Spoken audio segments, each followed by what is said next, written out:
ഈശോയിലേറ്റവും പ്രിയപ്പെട്ട സഹോദരീ സഹോദരന്മാരെ, ഈശോയുടെ പീഡാനുഭവവും മരണവും അനുസ്മരിക്കുന്ന പീഡാനുഭവ വെള്ളിയാഴ്ച ദുഃഖം ഘനീഭവിച്ച് നിൽക്കുന്ന ഒരു ദിനമാണ്. ഈശോയുടെ മരണത്തെക്കുറിച്ച് വിവരിക്കുമ്പോൾ അവിടെ കർത്താവ് ദുഷ്ടകരങ്ങളിൽ പീഡകളിലേറ്റ് മരിക്കുമ്പോൾ പ്രപഞ്ചം മുഴുവൻ കണ്ണീർ വാർക്കുകയാണ്.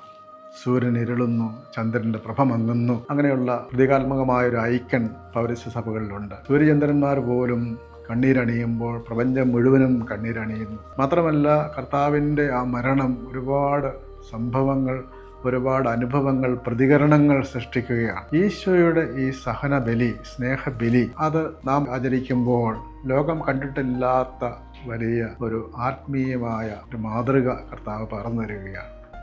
ഈശോ ലോകത്തെ രക്ഷിച്ചത് തൻ്റെ ജീവൻ ബലിയായി അർപ്പിച്ചുകൊണ്ടാണ്. മനുഷ്യപുത്രൻ വന്നിരിക്കുന്നത് അനേകർക്ക് വേണ്ടി തൻ്റെ ജീവൻ ബലിയായി അർപ്പിക്കുവാൻ വേണ്ടിയാണ്. നിനക്കായി ഞാൻ ബലികളും കാഴ്ചകളുമല്ല, ഒരു ശരീരമാണ് തയ്യാറാക്കിയിരിക്കുന്നതെന്ന് പറഞ്ഞുകൊണ്ട് സങ്കീർത്തനം 40 ഉദ്ധരിച്ചുകൊണ്ട് നമ്മൾ ഹെബ്രായ ലേഖനത്തിൽ വായിക്കുന്നുണ്ട്. ഈശോ ഒരു ശരീരം സ്വീകരിച്ചത് എന്തിനു വേണ്ടിയാണ്? തൻ്റെ ജീവൻ ബലിയായി അർപ്പിക്കുവാൻ വേണ്ടിയാണ്. ആ ബലിയുടെ അനുസ്മരണമാണ്, രക്ഷാകരമായ ആ ആചരണമാണ് നമ്മൾ ഇന്ന് ആഘോഷിക്കുന്നത്. ഇന്നത്തെ ഒന്നാമത്തെ വായനയിൽ ഒരു ബലിയെക്കുറിച്ചാണ് പറയുന്നത്. അബ്രഹാം തൻ്റെ ഏകജാതൻ, തൻ്റെ പ്രിയപുത്രനെ ബലിയർപ്പിക്കുവാൻ ദൈവം അബ്രഹാത്തോട് പറയുമ്പോൾ അബ്രഹാം എന്താണ് ചെയ്യുന്നത്? എന്തുകൊണ്ടാണ് അബ്രഹാം അതിന് അനുകൂലമായ മറുപടി നൽകുന്നത്? അബ്രഹാമിൻ്റെ ഒരു സ്വഗീത, ഒരു സംഭാഷണ ഗീതമുണ്ട്, കവിത. അതിൽ ഈ സംഭവം നടക്കുമ്പോൾ സാറ ഈ സംഭവം എന്താണ് അബ്രഹാത്തിൻ്റെ മുഖത്തെ ഭാവവ്യത്യാസം കണ്ട് സാറ ചോദിക്കുകയാണ്, നിങ്ങൾക്ക് എന്താണ് ഒരു ഭാവവ്യത്യാസം? നിങ്ങൾ എന്താണ് തിടുക്കത്തിലിരിക്കുന്നത്? എന്താണ് നിങ്ങൾ ആലോചിച്ചുകൊണ്ടിരിക്കുന്നത്? എന്നോട് പറയൂ എന്നൊക്കെ പറയുന്നുണ്ട്. അങ്ങനെ അവർ തമ്മിലുള്ള സംഭാഷണത്തിലൂടെ വരാനിരിക്കുന്ന ബലി, അതിൻ്റെ സൂചന സാറ മനസ്സിലാക്കുന്നതായിട്ട് ഈ സെൻ്റ് എഫ്രേം ആ കവിതയിലൂടെ പറയുന്നുണ്ട്. ഇവിടെ ഇതുതന്നെയാണ്. അബ്രഹാം വളരെ ഭാരപ്പെട്ട ഹൃദയത്തോടു കൂടിയാണ് ഈ ബലി അർപ്പിക്കുവാൻ പോകുന്നത്. ഞാനും മകനും പോയി ആരാധിച്ച് തിരിച്ചു വരാം എന്ന് പറഞ്ഞുകൊണ്ട് ആ ഇസഹാക്കിനെയും കൊണ്ട് മല കയറുമ്പോൾ തീയും വിറകുമുണ്ടല്ലോ എന്ന് ദഹനബലിക്കുള്ള കുഞ്ഞാട് എവിടെ? ഉൽപ്പത്തി 22:8 ബലിക്കുള്ള കുഞ്ഞാടിനെ ദൈവം തരും. അപ്രയം പിതാവ് പറയുന്നത്, ഈ ഇസഹാക്കിൻ്റെ ചുമടിൽ ഈ വിറക് വെച്ച് മുകളിലേക്ക് കയറുന്നതിൻ്റെ അത് വാസ്തവത്തിലെ ഈശോയുടെ ഒരു പ്രതീകമാണ്. ഗാഗുൽത്തായിലെ ഈ കുരിശം വഹിച്ചുകൊണ്ട് കയറുന്ന ഈശോയുടെ പ്രതീകമാണെന്നാണ് പറയുന്നത്. അതിനുശേഷം അവിടെ മുകളിൽ ചെന്ന് ബലിയർപ്പിക്കുവാൻ കത്തിയെടുക്കുമ്പോൾ ദൈവത്തിൻ്റെ ദൂതൻ ഇടപെടുകയാണ്. കുഞ്ഞിനെ കൊല്ലരുത്, നിന്റെ ഏകപുത്രനെ എനിക്ക് തരാൻ നീ മടി കാണിച്ചില്ല. ഉൽപ്പത്തി 22:13 അബ്രഹാം തലപോക്കി നോക്കിയപ്പോൾ മുൾച്ചെടികൾക്കിടയിൽ കൊമ്പുടക്കി കിടക്കുന്ന ഒരു മുട്ടാടിനെ കണ്ടു. മകന് പകരം ദഹനബലിയായി അതിനെ അർപ്പിച്ചു. ആ സ്ഥലത്തിന് യാഹ്വേ ഇരേ എന്ന് പേരിട്ടു. കർത്താവിൻ്റെ മലയിൽ അവിടുന്ന് വേണ്ടത്ര വിധാനം ചെയ്യുന്നുവെന്ന് ഇന്നുവരെയും പറയപ്പെടുന്നു. കർത്താവിൻ്റെ ദൂതൻ അത്ഭുതകരമായി ഒരു മുൾച്ചെടികൾ കിടക്കുന്ന മുട്ടാടിനെ കാണിച്ചു കൊടുക്കുകയാണ്. ഈ മുൾച്ചെടിയിൽ തൂങ്ങിക്കിടക്കുന്ന മുട്ടാട് ഈശോയുടെ ഒരു പ്രതീകമാണ്. അങ്ങനെ കർത്താവിൻ്റെ ബലിയുടെ സൂചന കാണുകയാണ്. പിന്നീട് 18-ാം വാക്യത്തിൽ പറയുന്നുണ്ട്, നിന്റെ സന്തതിയിലൂടെ ലോകത്തിലെ ജനതകളെല്ലാം അനുഗ്രഹിക്കും. നിന്റെ ഏകം പുത്രനെ പോലും നീ എനിക്ക് തരാൻ മടിക്കായകൊണ്ട് ഞാൻ ശപഥം ചെയ്യുന്നു. അപ്പോൾ മനുഷ്യ സ്നേഹത്തിൻ്റെ ഉദാത്തമായ മാതൃക, ദൈവസ്നേഹത്തിൻ്റെ ഉദാത്തമായ മാതൃകയാണ് അബ്രഹാം. അദ്ദേഹം തൻ്റെ ഏകജാതനെ ദൈവത്തിന് ബലിയായി കൊടുക്കുകയാണ്. മറിച്ച് ദൈവം എന്താണ് ചെയ്യുന്നത്? യോഹന്നാൻ 3:16 പറയുന്നുണ്ട്, തൻ്റെ ഏകജാതനെ നൽകുവാൻ തക്കവിധം ദൈവം ഈ ലോകത്തെ അത്ര അധികമായി സ്നേഹിച്ചു. ഈശോയുടെ ഈ സഹനബലി നമ്മൾ അനുസ്മരിക്കുമ്പോൾ ഈശോ ബലിയായി അർപ്പിക്കപ്പെടുന്നതിൻ്റെ ചേതോ വികാരം എന്താണ്? ഈശോയുടെ സ്നേഹം, ഒരു സ്നേഹബലിയാണ്. സ്നേഹത്തിന് മാത്രമേ ഈശോയുടെ കുരിശിന് ഉത്തരം നൽകുവാൻ കഴിയുകയുള്ളൂ. ഈശോയുടെ ആ ബലിയെക്കുറിച്ച് 2-ാമത്തെ വായനയിൽ യേശയ്യായുടെ സഹനദാസനെക്കുറിച്ചുള്ള പ്രവചനം 52-ാം അധ്യായം 13 മുതൽ അവനെ കണ്ടവർ അമ്പരന്ന് പോയി. മനുഷ്യന് തോന്നാത്ത വിധം അവൻ വിരൂപനായിരിക്കുന്നു. അവൻ്റെ മുഖം മനുഷ്യൻ്റേതല്ല. അവൻ അനേക ജനതകളെ പരിഭ്രാന്തരാക്കും. അപ്പം വിരൂപമായ മുഖം. 53-ാം വാക്യത്തിൽ പറയുന്നുണ്ട്, ശ്രദ്ധാർഹമായ 2-ാം വാക്യം 50-ാം അധ്യായം, ശ്രദ്ധാർഹമായ രൂപഭംഗിയോ ഗാംഭീര്യമോ ആകർഷമായ സൗന്ദര്യമോ ഒന്നും അവനില്ല. അവൻ മനുഷ്യനാൽ നിന്ദിക്കപ്പെടുകയും ഉപേക്ഷിക്കപ്പെടുകയും ചെയ്തു. അവൻ വേദനയും ദുഃഖവും നിറഞ്ഞവനായി കണ്ടു. അവനെ കണ്ടവർ മുഖം തിരിച്ചു കളഞ്ഞു. അവൻ നിന്ദിക്കപ്പെട്ടു. എന്നിട്ട് അദ്ദേഹം പറയുകയാണ്, നാം അവരെ ബഹുമാനിച്ചുമില്ല. നമ്മുടെ വേദനകളാണ് യഥാർത്ഥത്തിൽ അവൻ വഹിച്ചത്, നമ്മുടെ ദുഃഖങ്ങളാണ് അവൻ ചുമന്നത്. എന്നാൽ ദൈവം അവനെ പ്രഹരിക്കുകയും ശിക്ഷിക്കുകയും ദണ്ഡിപ്പിക്കുകയും ചെയ്യുന്നുവെന്ന് നാം കരുതി. 5-ാം വാക്യം, നമ്മുടെ അതിക്രമങ്ങൾക്ക് വേണ്ടി അവൻ മുറിവേൽപ്പിക്കപ്പെട്ടു, നമ്മുടെ അകൃത്യങ്ങൾക്ക് വേണ്ടി ക്ഷതമേൽപ്പിക്കപ്പെട്ടു, അവന്റെ മേലുള്ള ശിക്ഷ നമുക്ക് രക്ഷ നൽകി, അവന്റെ ക്ഷതങ്ങളാൽ നാം സൗഖ്യം പ്രാപിച്ചു. അങ്ങനെ കർത്താവ് രോമം കത്തിരിക്കുവാൻ പോകുന്നവരുടെ മുമ്പിൽ നിൽക്കുന്ന ചെമ്മരിയാടിനെ പോലെ അവൻ മൗനം പാലിച്ചു. കർത്താവ് ആ സഹനത്തിന്റെ പാനപാത്രം കുടിക്കുന്നു. പാപികളോടുകൂടി അവൻ എണ്ണപ്പെടുന്നു. അനേകരുടെ പാപഭാരം അവൻ പേറി. യെശയ്യാ 53:12. ഇത് ഈശോയുടെ പീഡാനുഭവ പ്രവചനമാണ്. അങ്ങനെ ഈശോ തൻ്റെ ജീവൻ ബലിയായി അർപ്പിച്ചു. എന്താണ് അതിൻ്റെ ചേതോവികാരം? ഒന്ന്, വലിയ സ്നേഹം.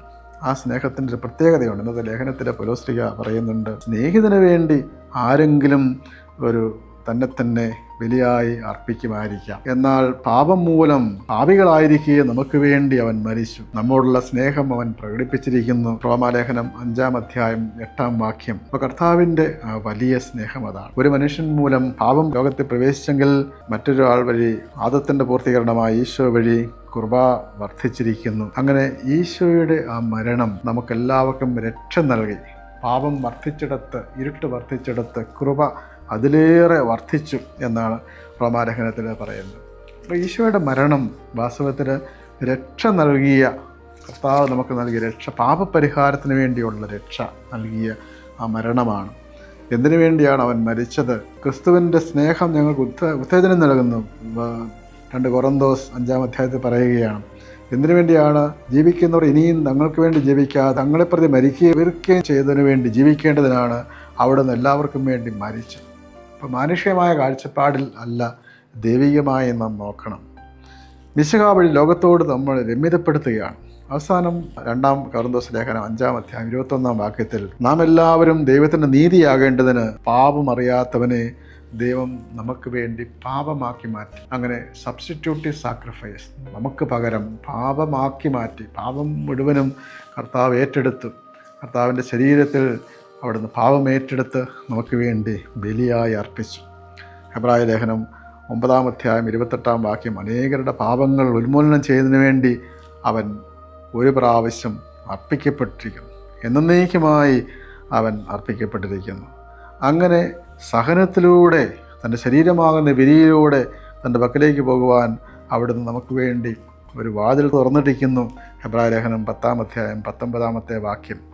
അതുകൊണ്ട് കർത്താവിൻ്റെ ഈ വലിയ ഈ സഹനം, അത് നമ്മുടെ ജീവിതത്തിൽ നമ്മുടെ പാപപരിഹാരമായി, ലോകപാപപരിഹാരമായി തന്നെ അവിടുന്ന് ബലിയായി അർപ്പിക്കുന്നു. കർത്താവിൻ്റെ ആ മാതൃക നാം സ്വീകരിക്കണം.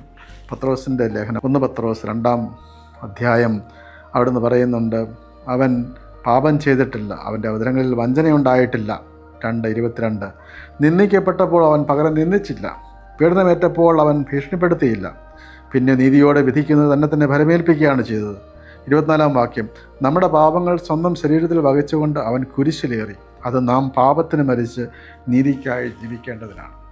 അതുകൊണ്ട് ഈശോയുടെ ഈ സഹനവും മരണവും നാം ഈശോയുടെ പക്ഷത്ത് നിൽക്കുന്നവരാണോ എന്ന ചോദ്യമാണ് നമ്മോട് ചോദിക്കുന്നത്. ഈശോയുടെ പീഡാനുഭവ വിവരണങ്ങളിൽ പല കഥാപാത്രങ്ങളും നമ്മൾ കാണാൻ സാധിക്കും. നാം ആരുടെ പക്ഷത്താണ് നിൽക്കുന്നത്? സത്യമറിഞ്ഞിട്ടും സത്യത്തിൻ്റെ മുമ്പിൽ കൈ കഴുകി മാറി നിൽക്കുന്ന പീലാത്തോസിനെ പോലെയോ, ഗുരുവിനെ ഒറ്റുകൊടുക്കുന്ന യുവദാസിനെ പോലെയോ, ഗുരുവിനെ 3 പ്രാവശ്യം തള്ളിപ്പറയുന്ന ശമയോൻ പത്രോസിനെ പോലെയോ, ഗുരുവിനെ ഇട്ടേച്ച് ഓടിപ്പോകുന്ന ശിഷ്യന്മാരെ പോലെയോ നാം ആരുടെ കൂടെയാണ് നിൽക്കുന്നത്? ഈശോയെ തിരഞ്ഞെടുക്കുന്നതിന് പകരം ബറാബാസുമാരെ തിരഞ്ഞെടുക്കുന്നു, തിന്മയെ തിരഞ്ഞെടുക്കുന്നു. അപ്പം കർത്താവിനെ ഉപേക്ഷിക്കുന്നൊരു ലോകം, പക്ഷേ ഈശോയെ അനുഗമിക്കുന്നൊരു ലോകം കൂടിയുണ്ട്. പരിശുദ്ധ കന്യാമറിയം, ഭക്തസ്ത്രീകൾ, ഈശോയുടെ കുരിശിൻ ചുവട്ടിൽ നിൽക്കുന്ന യോഹന്നാൻ, ഏറ്റവും ഒടുവിൽ ഈശോയുടെ മരണം കണ്ട് ശതാധിപൻ വിളിച്ചു പറഞ്ഞു, ഇവൻ സത്യമായും ദൈവപുത്രനാകുന്നു. അപ്പോൾ ഈശോയുടെ മരണം ഒരു വെളിപാടായി മാറി. ഈശോയുടെ മരണം മാനസാന്തരത്തിൻ്റെ പാതയായി മാറി. ഈശോയുടെ മരണം ദിഗന്ധങ്ങൾ മുഴുകുന്ന എൻ്റെ ദൈവമേ എന്തുകൊണ്ട് ഉപേക്ഷിച്ചു എന്നുള്ള പ്രാർത്ഥന ലോകത്തിന് മുഴുവനും വലിയ ആശ്വാസം, വേദനിക്കുന്നവർക്കുള്ള ആശ്വാസം. ദൈവം ഉപേക്ഷിച്ചു എന്ന് കരുതുമ്പോൾ പോലും നിരാശരാകാതെ കുരിശിൽ കിടന്നുകൊണ്ട് ഈശോ എന്താണ് ചെയ്തത്? അവിടുന്ന് സങ്കീർത്തനങ്ങൾ ഉദ്ധരിക്കുകയാണ്, പ്രാർത്ഥിക്കുകയായിരുന്നു. അങ്ങനെ പ്രാർത്ഥനയുടെ ഒരു ബലിയാണ് അർപ്പിച്ചത്. അത് ഏറ്റവും വലിയ സങ്കീർത്തനമല്ലെങ്കിൽ പോലും ഈശോ പറയുന്നത്, കർത്താവെ ഇവർ ചെയ്യുന്നത് എന്തെന്ന് ഇവർക്കറിഞ്ഞുകൂടാ, ഇവരോട് ക്ഷമിക്കണമേ. കുരിശിലെ വേദന, എക്സ്ക്രൂഷിയേറ്റിംഗ് പെയിൻ എന്ന് പറഞ്ഞാൽ കുരിശിൽ കിടന്നുകൊണ്ടുള്ള, കുരിശിലെയാണ് ഏറ്റവും വലിയ വേദന, കുരിശിലെ വേദന. ആ വേദനയിൽ കിടന്നുകൊണ്ട് പോലും കർത്താവ് ചെയ്യുന്നത് എന്താണ്? ക്ഷമിച്ചുകൊണ്ടാണ്. Forgiveness is the greatest revenge എന്നാണ് പറയുന്നത്. ഏറ്റവും വലിയ പ്രതികാരം എന്താണ്? അത് ക്ഷമയാണ്. കുരിശിൽ കിടന്നുകൊണ്ട് ക്ഷമയുടെ വലിയ മാതൃക. ഈശോയെ വെല്ലുവിളിച്ചവർ, ഈശോയെ കുറ്റം വിധിച്ചവർ, ഈശോയെ മരണശിക്ഷയ്ക്ക് വിധിച്ചവർ, ആ രാജാധികാരങ്ങളെല്ലാം തകർന്നുപോയി. പക്ഷേ ഈശോയുടെ കുരിശ് ലോകത്തിൽ ഉയർന്നു നിൽക്കുന്നു. ആർക്കും തകർക്കാനാവാത്ത വിധം കർത്താവിൻ്റെ കുരിശിൻ്റെ ശക്തി ലോകത്തിൽ എന്നും ഉയർന്നു നിൽക്കുകയാണ്. അതുകൊണ്ട് കുരിശിൻ്റെ മഹാത്മ്യം നമ്മൾ ഏറ്റുപറയുന്ന ഒരു ദിവസം കൂടിയാണ് ഈ പീഡാനുഭവ വെള്ളിയാഴ്ച. കർത്താവിൻ്റെ കുരിശിലാണ് രക്ഷ. കുരിശ് നമുക്ക് രക്ഷ പകർന്നു നൽകുന്ന ഈശോയുടെ ശ്ലീവ നമുക്ക് അനുഗ്രഹം പ്രദാനം ചെയ്യുന്ന അനുഗ്രഹങ്ങളുടെ ഉറവിടമാണ്. അത് നമ്മെ സംരക്ഷിക്കുന്ന കോട്ടയാണ്. അതിൻ്റെ തണലിൽ, ആ ചിറക് വരിച്ചു നിൽക്കുന്ന കുരിശിൻ്റെ തണലിൽ നമുക്ക് അഭയം തേടാം. പിന്നെ കർത്താവിൻ്റെ കുരിശ് നമുക്ക് നൽകുന്ന വലിയ മാതൃക, ജീവിതത്തിന്, നമ്മുടെ ജീവിതത്തിലെ കുരിശുകൾ വഹിക്കുവാനുള്ള ശക്തി നമുക്ക് നൽകുകയാണ്. അതുകൊണ്ട് നാം ആരുടെ പക്ഷം ചേരണം? ഈശോയുടെ കുരിശിനോട് ചേർന്ന്, ഈശോയുടെ പിന്നാലെ അനുഗമിക്കുന്നവരോട് ചേർന്ന് കർത്താവാണ് യഥാർത്ഥ രക്ഷകനെന്ന് ഏറ്റുപറയുവാനും നമ്മുടെ പാപപരിഹാര ബലിയായി സമർപ്പിച്ച ആ കർത്താവിൻ്റെ മുമ്പിൽ നമുക്ക് വേണ്ടി മരിക്കുകയും ഉയർക്കുകയും ചെയ്തതിനു വേണ്ടി ജീവിക്കണം. അതിനുവേണ്ടിയാണ് ഈശോ മരിച്ചതെന്ന പൗലോസ്ലീഹയുടെ ആഹ്വാനം. 2 കൊറിന്തോസ് 5:15 അതനുസരിച്ച് ജീവിക്കുവാനുള്ള കൃപയ്ക്ക് വേണ്ടി നമുക്ക് പ്രാർത്ഥിക്കാം. ദൈവം നമ്മെ എല്ലാവരെയും അനുഗ്രഹിക്കട്ടെ.